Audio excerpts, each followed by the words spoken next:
Hey, what's going on, everyone? This is Lawrence Yo from More to That, and welcome to, I guess, another video reflection. I guess that's what I'll call these for the time being. But basically, in these things, what I do is I take a particular subject and I tug on that thread and see what the hell comes out.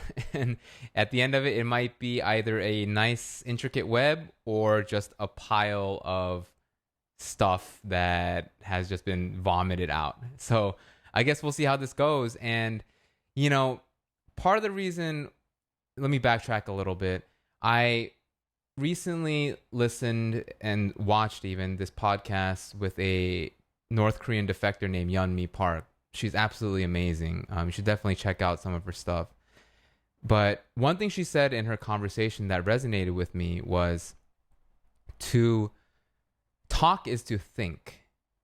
So she was mentioning this in a more political context, in the sense of we have to have freedom of speech in order for us to truly know what we think, to iterate on what we think. And that's the whole reason why even people go to talk therapy or so forth, because they don't know what they think until they let the gates down and just talk.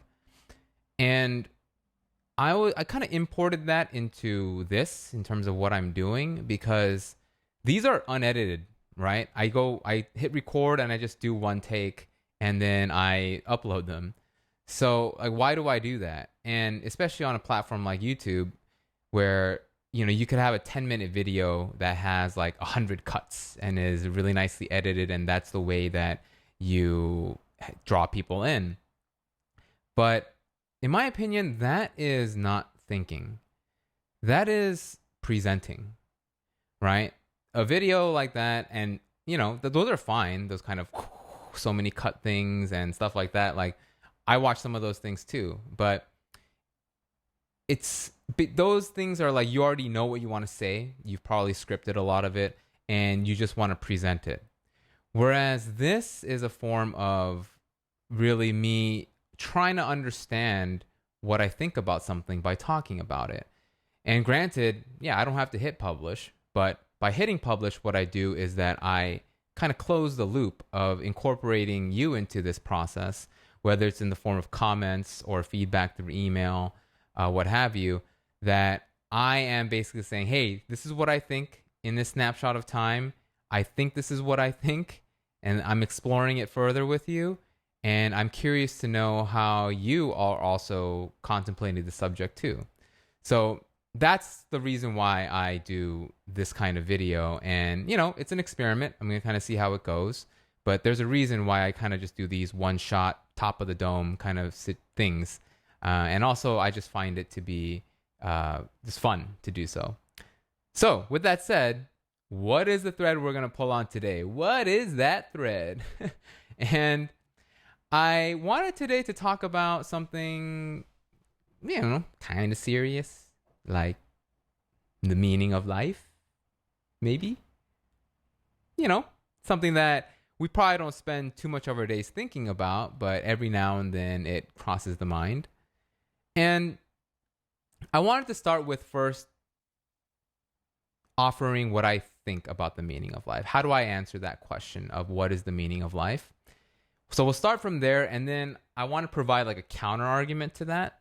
So, and that would maybe also sound compelling, and then kind of describe why I've chosen this other proposition instead. So let's start with how I internalize this. And some of you may have already read my post called "The Meaning of Life is Absurd." It's actually one of the more popular posts on More to That. So this may be a reiteration of that, but in short, I don't think that any of us have an inherent meaning or a grand purpose that we need to fulfill. We are born into this world, and we basically kind of go from there. And what basically we assign meaning in the things that we do in our lives. So, for example, someone that is, let's just say, creating something and finding it to be extremely meaningful and fulfilling, and they're in a certain flow state, they will not ask themselves what the meaning of life is, because they already embody that meaning in their action. Another example, let's say you take an athlete, let's say a fighter, a UFC fighter, who's about to go into the octagon for a heavily anticipated match. The last thing that dude or woman is thinking is, what is the meaning of my life? Right? No, because they are already embodying it. They are entering this octagon with this mindset of, I just need to win. And I've been training for this moment. I put so many hours into this. And this is the time for me to actualize that greatness.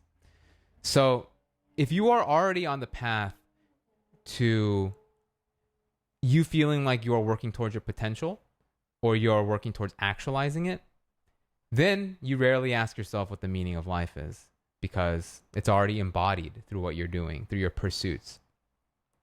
So the mere question of what of the meaning of life implies that you haven't quite found, or you're not doing the things that, or you're not interacting with the people that you feel really quell that question within you, because you find day-to-day existence so purposeful in how you live it. So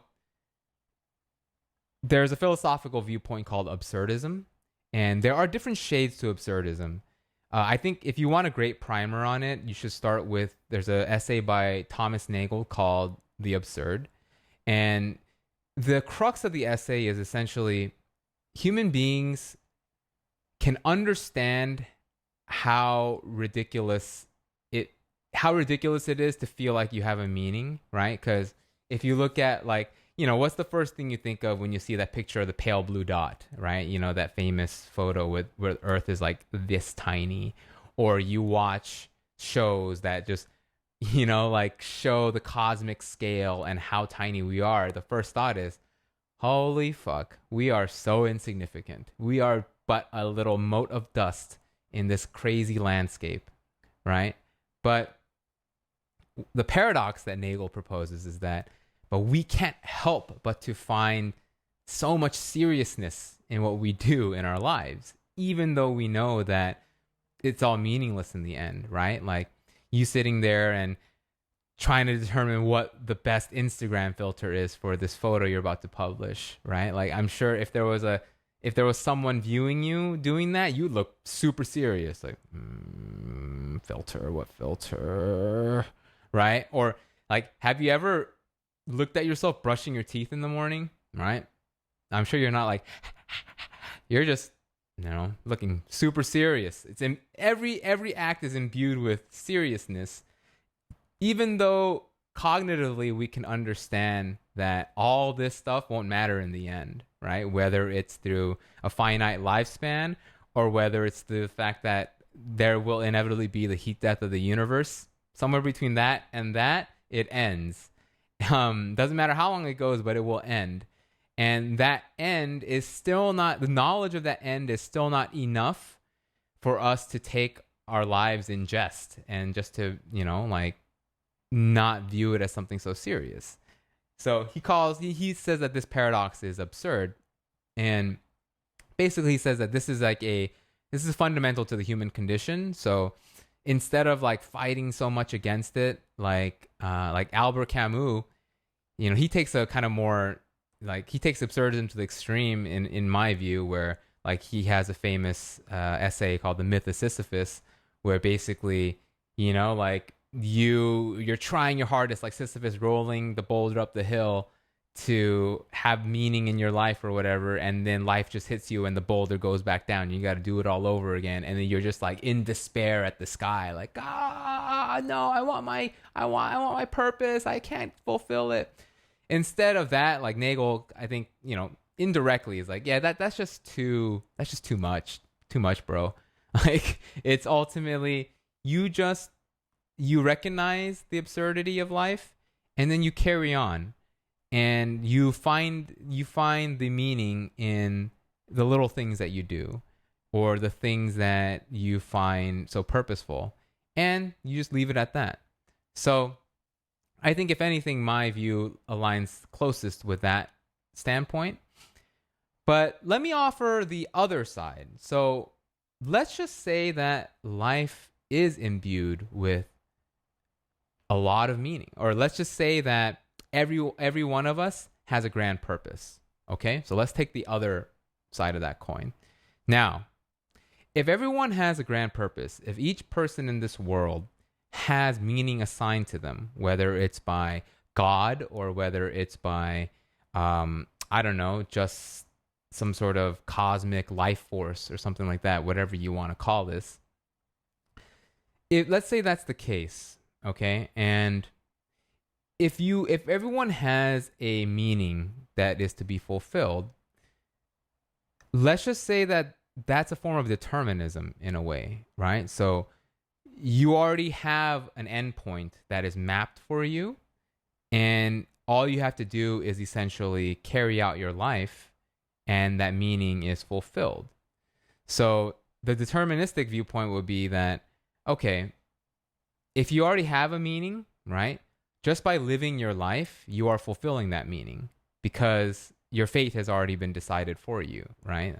This is kind of the argument against free will and all that stuff. Now, but then but people aren't satisfied with that, right? People aren't satisfied with knowing that there is maybe they have some meaning. They don't need to know what it is. All they do is just live out their life, and then they've lived a meaningful one. No, the dissatisfaction comes from, even if you know that you live in a deterministic universe, that you don't know what that meaning is, right? Like, you not having the knowledge of that meaning is what torments people. Even if you know that just simply living your life in the end is all that matters. This desire to know, no, I need to understand what I'm here for. Just simply living out my life isn't enough. And that's where I feel the search for meaning comes. And the search for meaning, the way I see it is that it could either be really empowering or it could be destructive. Now, empowering in the sense that if you are asking what the meaning of your life is, then that means that there's something that you're doing now that doesn't seem to be fulfilling that meaning, right? There seems to be a gap. So by asking yourself the question, you're saying, okay, well, there's more to my life. So I should quit this job that I don't like, or I should leave this relationship because it's unhealthy for me, because clearly this isn't what's giving me meaning. So you are trying your best to bridge that gap, and that gap fulfillment, or that gap, like trying to overcome that gap, is deeply empowering. So not knowing your meaning is actually something that is the path to self-improvement. That's one side. The other side is the destructive side, is that this can fall into nihilism, where no matter what you do, you're just saying, oh my God, it's all meaningless, and I can't find this meaning that I'm supposed to have. I don't know what I'm supposed to do. And if you don't balance that well enough, then you just say, well, fuck it. I just don't want to do anything about this. And then you fall into the pattern of nihilism, or you just kind of go through life with the zombie head, the glazed eyes, just, okay, I just got to live this thing out until it's all over. So that's why I feel like the search for meaning can either be a source of suffering or a source of empowerment. And largely, when you have a dichotomy that's so polarizing like that, I find that the kind of midpoint, it leans more towards the kind of harmful area, unless you have the support system or the ability to really rein in that sense of, like, okay, this search for meaning is going to bring empowerment. So that the way that I see it is that instead of choosing either one of those things, what if you just start with the assumption that, hey, we don't have meaning? Like, there is no assigned meaning. There is nothing that we are set to do in order for or us to feel like we lived a successful life, right? Because ultimately meaning is tied to your sense of success. Like, hey, whatever feels meaningful is something that you feel like you're good at, or something that brings you positivity.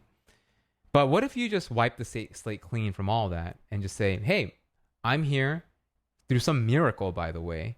All my ancestors had to be able enough and attractive enough. Like, that's another thing too, to mate, and through this crazy lineage and through child rearing and all this stuff, I'm here. I'm here in this moment, along with all these other people in my life that I love and care for.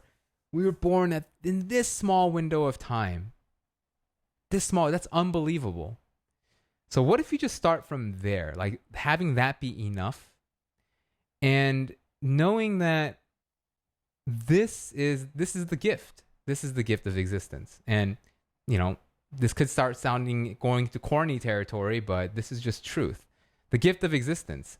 And if you start from there, and then you start just paying attention to what you're curious about, right? We all are curious people. We all are. And whether it's beaten out of us or whether responsibility shades that, the kernel of everyone is curiosity. Curiosity is so tied in with consciousness. I'm a firm believer in that. And maybe that's a whole nother topic that I could discuss in another one of these videos. But that sense of curiosity, that is what will derive meaning for you, right? Where, what can you do? What are you so curious about that time seems to fly by when you're doing it? Or who are the people that you can hang out with where your guard is completely down and you're just talking about anything and everything, and you sound fucking stupid, you sound brilliant, you sound all these things combined, and it always feels safe, it always feels wonderful. And then also on the other side, like, what are the challenges that you have that might bring you a lot of stress, but that these challenges are worthwhile because it's leading to some grander thing. It's leading to some lesson that you're going to ultimately learn through that challenge. And like, these are what I call worthwhile challenges. And we need worthwhile challenges in order for us to feel fulfilled, right? Challenge is so tied in with meaning. You can't decouple those two. Water break real quick. See, unedited. I'm even drinking water on like this. It's a travesty for most YouTube creators, right? Taking a water break.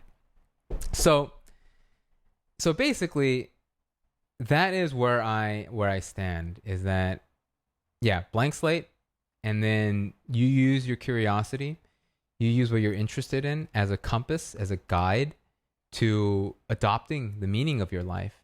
And similar to that story I was telling you about earlier with the UFC fighter, once you're in a state where everything aligns, your gratitude, your sense of meaning, your purpose, your training, all that stuff, then you don't ask that question anymore. It's largely an irrelevant question. Sometimes the mere questioning of meaning implies some degree of suffering. So the less you have to even ask that means that you're on the right path. Okay. I think I just did a little soft landing there. So anyway, I would love to hear what you think. Feel free to either drop a comment or email me. This should be in the newsletter that I just sent out, so feel free to hit reply, anything like that. There's been a lot of things that I've been working on my end. I talk about it more in my newsletter, so you could feel free to read through that and check it out. But yeah, perhaps I'll do these things more regularly. I enjoy it.